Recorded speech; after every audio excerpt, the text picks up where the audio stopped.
Hey, I'm Coach Hazard with Modern Athletics, and I'm going to show you how to set up for band-assisted pull-ups. First, you're going to need a resistance band such as this. It is a loop band.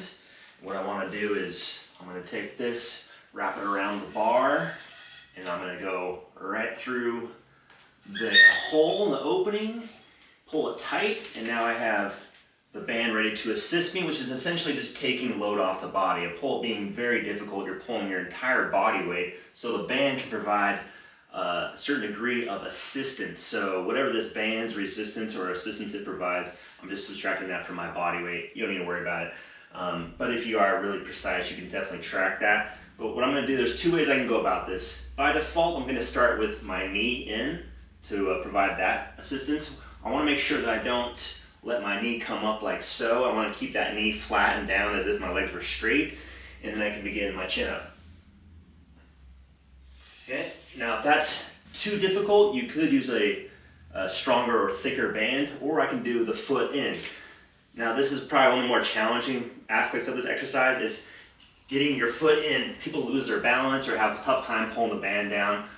Once you do, so what you can actually do is use the bench for assistance. I'll show you that here in a second, but once I have my foot in the band, I want to cross my leg over just to make sure that the band doesn't slide off.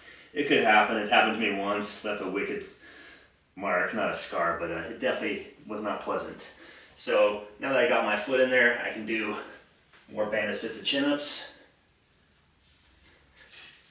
And I prefer knee in, but hey, if you have to, just because it's such a hard exercise, do the foot in.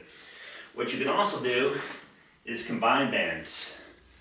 That will provide a certain degree of assistance as well. So if you're buying bands, I recommend you buy a kit that has various sizes in them, because we need to progress throughout this. Just like I want to increase the weight that I'm lifting, I need to have smaller bands or less assistance to increase my chin-up progressions.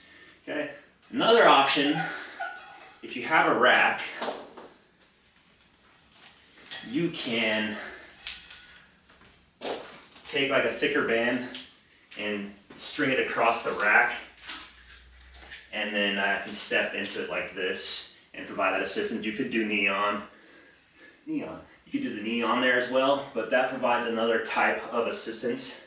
I'm not necessarily a fan of that because it kind of disengages my core. I like my core to be tight and allow my legs to swing forward, which doesn't really happen with this setup, but still you can get something out of it.